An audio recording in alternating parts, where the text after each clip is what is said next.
Mini Mughlai কারি কে খেয়েছেন হাত তুলুন। আমি জানি কেউ খাননি, তাহলে মন দিয়ে দেখুন। প্রথমে একটা ব্লেন্ডারে আদা, মৌরি, দই, হিং, মগজ একসাথে ব্লেন্ড করে নেব। সেই দইয়ের ঘোলে বেসিক গুঁড়ো মশলাগুলো দিয়ে সাইড করে রাখবো। এবার পুরের জন্য আর একটা পাত্রে হিং, আদার সাথে বেসিক মশলাগুলো দিয়ে মাখিয়ে রাখবো।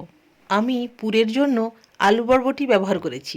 আপনি আপনার পছন্দের অন্যরকম পুর বানাতে পারেন। আমাদের পুর রেডি। এবার আসি আসল কাজে। একটা করে পাঁপড় নিন, স্নান করান আর শুকিয়ে দিন। 5 মিনিট পর এরকম অবস্থা হয়ে গেছে। এবার অল্প অল্প পুর দিয়ে একটু জল লাগিয়ে এইভাবে মুড়ে নিন। এবার দেখুন ছোট ছোট মোগলাইয়ের মতন দেখতে হয়ে গেছে। এবার কড়াতে তেল গরম করে ভেজে নেব। হ্যাঁ, ভাঁজ দিকটা কিন্তু প্রথমে নিচের দিকে থাকবে। এবার সেই তেলে গরম মশলা ফোড়ন দিয়ে একটু ক্যাপসিকাম দিয়ে লবণ ছড়িয়ে একটু নেড়ে নেব। তারপর দইয়ের ঘোলটা ঢেলে ভালো করে কষিয়ে নেব। এরকম তেল ছেড়ে এলে কিশমিশ আর বাতাসা দিয়ে জল দিয়ে দেবো। অনেকেই বলবেন দইয়ের ঘোলটা ঢালা তো দেখতে পেলাম না। আমার ক্যামেরার চোখটা না একটু খারাপ হয়ে গেছিলো।